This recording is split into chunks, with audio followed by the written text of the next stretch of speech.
Welcome, everyone. It is a pleasure to be here again with you on YouTube and LinkedIn Live for another exciting episode of the Top Innovator Series. This is where we dig into proven leadership ideas, and of course, we hear the journeys of the successful people behind that. My name is Josef Martens, and I'm thrilled to introduce our guest today. With us today is Fatma Tarlaci. Fatma is the Chief AI Officer at Soar, where they help customers harness AI to provide continuous feedback to employees and leaders. She's also an adjunct assistant professor at the University of Texas at Austin, and previously she held the roles of CTO, VP of Engineering, and other tech executive roles for different organizations. Fatma, it's an absolute pleasure to have you with us today. It's great to be here. Thank you so much for inviting me, Joseph. Awesome. So people would love to hear about your leadership journey. You're super successful, very accomplished. And as you reflect on your own journey, tell me, Fatma, where do you see is the secret ingredient? What's the reason for your success? Okay, I'm not sure if I can reduce that down to one thing, but a few things that I can think of and I often rely on. The first one is what often is described as second order thinking, which Hmm. is part, which is like when you're thinking about long-term goals, especially for irreversible decisions. Thinking in the systems level as opposed to quick wins that you can have. Especially now, and particularly in the field of AI, speed is everything, right? Like you have to Hmm. ship fast, you have to move fast, you have to adapt fast. That is true. However, sometimes it seems like most of the tech executives tend to prioritize as opposed to like what is in the line, what happens if I ship this product or feature in this way today or tomorrow, as opposed to what that is going to set in motion in the long term of my product and business. That's the first thing probably I often go back to before I make a decision, or if I need to change and adapt to different things. The other one is the trust of your people, of your Okay. team, of your colleagues, and whether it is your technical team or just different stakeholders of the company. And if you gain the trust and lead by example, that's going to take you a long way. And it's often, especially with the technical teams, what I try to do, I give my team the space and the opportunity to own the process. As long as you can provide the context to your technical team, technical people love context, right? They want to know Right. why they're solving and what they're solving for, and providing that business level context in a way to your technical team is very important, because then you just give them the reason why and have them the how, right? Like, let's go handle it on the entire process. This is why we are solving it. This is what we are solving for. Yep. And finally, I think this applies to any technical executive or any executive at any company, is making sure that the technical work maps very closely and directly to the goals of the business. Hmm. Like whether it is revenue, whether it is user impact or Hmm. efficiency in the way that you are doing things. And having that kind of alignment is critical, and it needs to Hmm. be taken into consideration at all Yep. times. So and with that comes clarity, like what are we doing, why are we prioritizing certain things, and what that deprioritize in our roadmap. So those are some of the things, ideas, and mental Hmm. models, if you will, that I often rely on and try to take into account. That's neat. That's really a mix of ingredients. Yeah, I would love I to. know. It's hard to narrow it down to one thing, right? I get it. Like, Yep. there are a lot of components and variables that you have to think of. Sure. I, I would love to dig a bit deeper into a couple of them. Let me start with the second order thinking or Second second order level thinking. thinking. Yeah, yeah. Mhm. So give me an example where that played out to your advantage. So when I think of that second order thinking, and I want to make sure I get this right, is sort of the Yeah, thinking about our own thinking, right? It's reflecting on my own mindset. uh, Do I see? partially, yeah. Go ahead. But also thinking about not only the next step or next outcome of what Hmm. you're about to ship or decide on or put in motion, but also maybe a few steps further as much as Mm. you can. And in business and in any kind of role that you take in the industry, especially, there's a lot of ambiguity around everything that you do, especially like in my field, which is AI. There's a lot of ambiguity about all the new technologies that we are seeing every day, right? It's changing so fast, and this is probably unprecedented. Like, we think about new technologies and solutions that might get old in a couple months, or they may become a Right. commodity. So how do you Yeah. really see far, and what is a good tactic or good decision to make today that will not become a liability later on? Yeah. It is not always easy. It is probably one of the most difficult things that you will need to keep in mind, mainly because speed is everything right now. You do not want to be left behind. You want to make sure that you're following the most Mm. recent advancements in the field.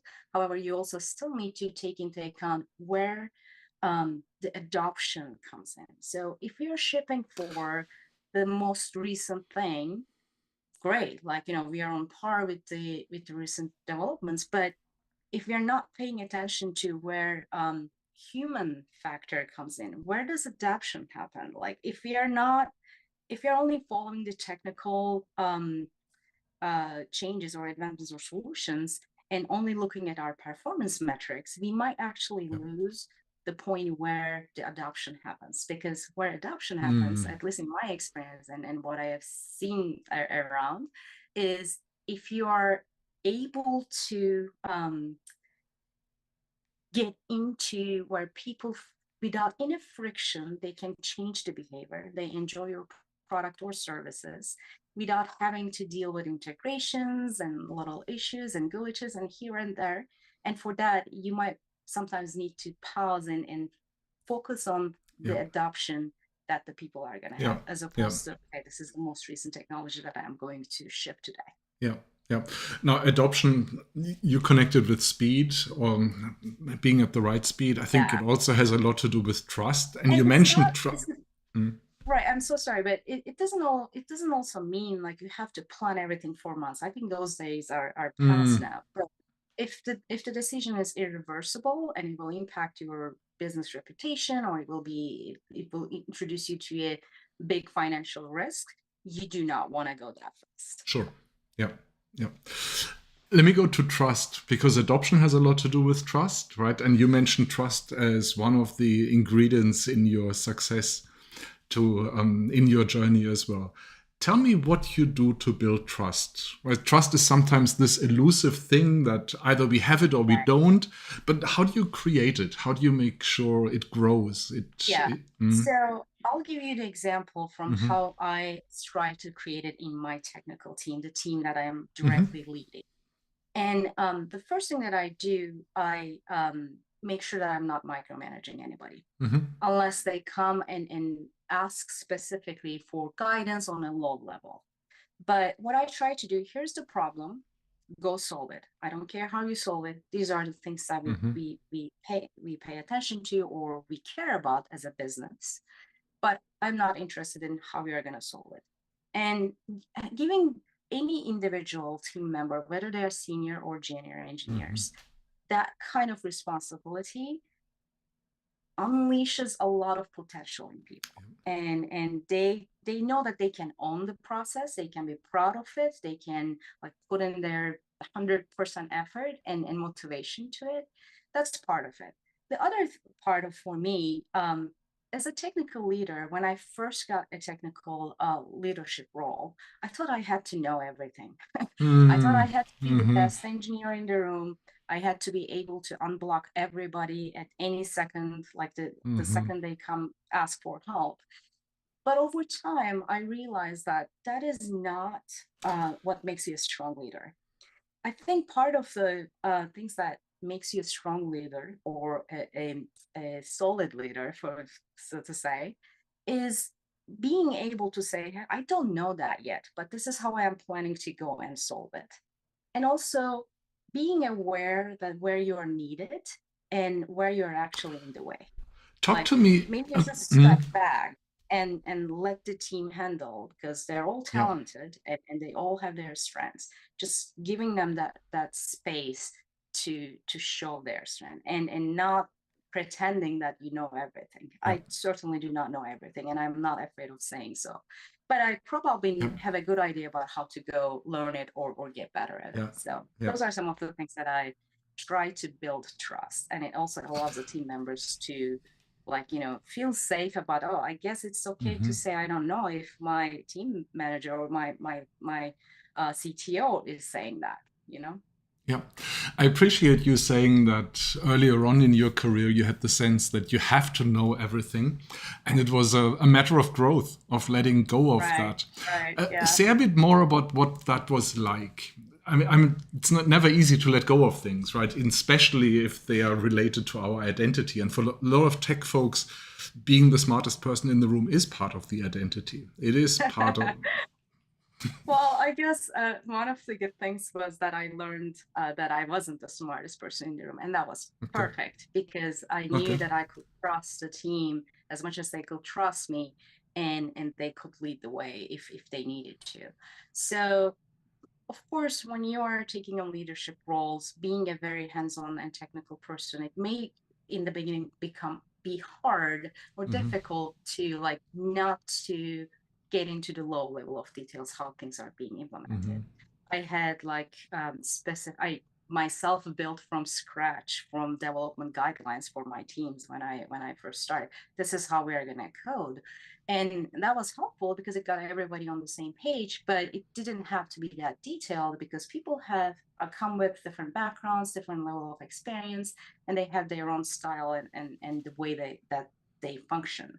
And I realized that I do not have to worry about some of the tiny little low level things because those will be taken care of, and slowly moving back and letting go of decisions that I did not have to control at all times. It took me a while, but I think I refined that, and then I'm perfectly fine with that because the results were very, the outcomes were very positive and great. And when you give the people the room, as I mentioned, sometimes you get really surprised. You didn't even expect them from maybe a junior engineer, but they come with this great ideas and creativity that you probably may not even see because you have all this experience and mental maps and habits that it's kind of blocks you or narrows you down into a certain way of looking at things. And you might not see it up front, right? That's right. Let me ask you about another experience or another insight that you had. What was something where you had an idea of what it would be like to become a senior leader, and it turned out to be completely different? So what was an aha moment or a surprise or something that you didn't expect would be that way as you grew as a leader? Yeah. I didn't realize probably early on. I learned it after a little while, but I didn't realize that I really needed to learn and get to knack of sales. As a technical person, I thought that wouldn't be my job, right? Or I wouldn't really have to worry about that. But the more I advanced in my career in different institutions, I realized that I really need to get really good at sales. And sales not only in the sense that we're going to sell our product or services, of course, that is too, but also getting the buy-in from other stakeholders. When we have a technical idea, maybe it will be the best thing, or we think it will be the best thing for the product, maybe other stakeholders do not think so, do not agree with you. You need to be able to translate that technical advantages into a different type of language or expertise in the way that you can actually convey it to different stakeholders and also get their buy-in. And that is sales. And it was surprising to me that sales could have taken different shapes and forms. And you in a way need to sell your ideas, you need to sell your priorities, you need to sell things that you do not agree with, and you need to be very efficient with that. Interesting. And I just was not aware of that when I first started taking on leadership responsibilities. And I learned quite a bit from different people, and I'm so grateful for that. And I think it just makes me a more efficient facilitator and communicator as and a technical leader as well. Interesting, right? So it's the topic of sales and maybe influencing with authority or without Yeah. authority in different Yeah, settings. I guess. Yeah. If we want to like put it into different leadership Yeah. approaches, methodologies, sure. Yeah. But I Yeah. guess like everybody kind of creates their own after they study and learn about different approaches to leadership, right? Yeah. Tell me about some of the advice that you got on your journey. I'm sure you had mentors, you had trusted Yeah. advisors, you had people who followed your journey. Talk to me about some of the advice that you got from them, and maybe Yeah. even some where you first thought this is crazy, or this this makes no sense. Uh, This is the most stupid thought I've ever heard. And then later you realized maybe there was some wisdom to it. if I got like some advice that I did not think was well, I got quite a few. Again, I actively seeked mentorship, Uh-huh. especially early on. I Hmm. still have met multiple mentors, which I Hmm. recommend to everybody who are growing and learning in their professional Hmm. career. But I think one thing that really stuck with me, and this might be because I love teaching, but one thing that really stuck with me, and this is not like an unheard of or like something novel, but one of my mentors, this was years ago, told me that if you want to, and that ties back to how I thought I needed to know everything. And I was like constantly trying to learn new things and upskill. And I still to this day do, but not in a way that, I'm like, getting really stressed about it. One advice was if you really want to master a topic or a skill, it doesn't have to be technical, but it could be technical as well, teach it to others. Hmm. Because Hmm.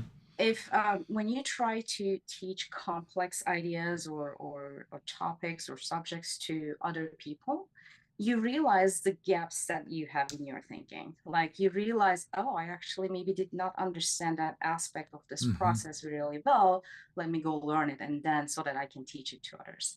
Because when you're teaching, you're like switching those roles, and you want to make sure that the informational knowledge you are conveying is in the best shape and Yeah. form that it could be, right? And to this day, like if I'm explaining something to a junior engineer or some team member or maybe a different stakeholder at the company or to my students, I try to make sure that I have a very clear understanding and solid understanding of it first. Yeah. And in time, that approach kind of becomes automatic and like even before I try to guide somebody or teach somebody, I just want to make sure that I really know it well Yeah. and I define it well. And sometimes that process is in collaboration as well, like the learner or the other party also teaches you something along the way and you discover it Yeah. together too. But that was one of the advice that I um, keep in mind all the time without even thinking about it. Yeah,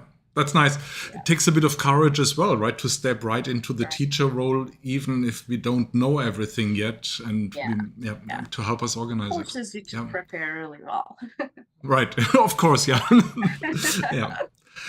Now, we've talked about your past leadership journey. I'd like to take a look at where you are now. And again, not a question about companies or titles or anything like that. It's about your leadership journey. When you look at where you are now, what is an area that you're focusing on right now? Where do you see the most room to grow for you? Where do you see an area where you think I could benefit from leveling up Mhm, here? I could mhm. really do something different in that area. Um, uh, there are a few, but I think one that I am actively trying to get better at is patience, and that is whether it is towards like other people that you Hmm. you operate with or you Hmm. work with, or the processes and the way that you handle work. And I feel like I do sometimes I catch myself saying, hey, I do not want to wait another day. Maybe I should just go do it myself. But Mm, we should not be doing that because then like you take the opportunity from maybe a yeah. junior team member or like you do not let the process organically fall into place. So that is one thing that I sometimes find myself like, okay, I need to really pause, like actively need consciously, I need to tell Yeah. myself you need to be more patient.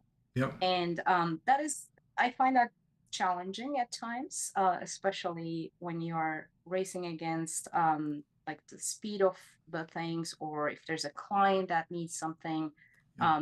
And of course, clients and customers are our number one priority, so you want to get it resolved as soon as Yeah. possible. Yeah. But it's not always the best thing to do. I get it. I get it. And patience can be Yeah, difficult, especially as you describe it, right? In the field that you're in, where speed is so critical. right. Yeah. Now let's take a peek into the future. If we were to have this conversation in a few years' time again, and you ask Yeah. yourself the question, what has happened between Fatma of today and in 3, 5 years' time in terms of leadership evolution? Where do you think That's your actually biggest fun. growth might be? Just speculate. I know we don't have a perfect crystal ball, but just speculate. What will be the biggest growth that I could Mm-hmm. experience Yep. in a few years? Oh wow, that's I've never thought about that, but let me see. Let me think a second. Um, Probably keeping the pace with learning specifically because of the field I am in. And it is challenging, and I find myself studying all the time, and making sure that I'm up to date with the field that I'm Yep. operating in, so that I can be the best version of the leader that I am in, Yep. or better for my team, for my company, and for myself as well. And I am a student. I guess I will stay a student forever. I enjoy that, but that is also one area that I hopefully will get better at and more efficient at. Yeah. That's Staying. that's what I can think of right now. There are probably other areas that I could come up with, but Yeah. Yeah. Staying on top of things, staying a learner is right. certainly is critical. Yeah, absolutely. Let me ask you one last question, Fatma, and then we'll wrap it Okay. up. What is Okay. something that you wished other tech leaders would get right? So, what is something either Um, because you feel many are not doing it right, many are getting something wrong, some may not see something, but what's yeah, important for you that others get right? I think in my experience that I see around me with other tech leaders that are in my network, one thing that comes back to what I said earlier Mhm. is that relates to the speed and adoption. So what I realize, and I try to put this in my role as well, is technology itself, or technology alone, does not really create the transformation. Because we Mhm. talk about AI transformation now, we used to talk about digital transformation. Mm. What what brings that transformation, in my experience, is that frictionless adoption to human behavior.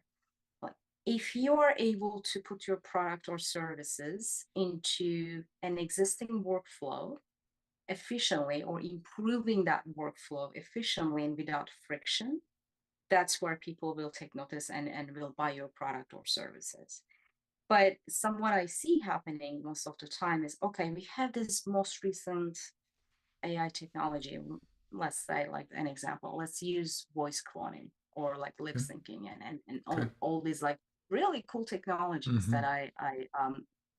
I think has a lot of potential.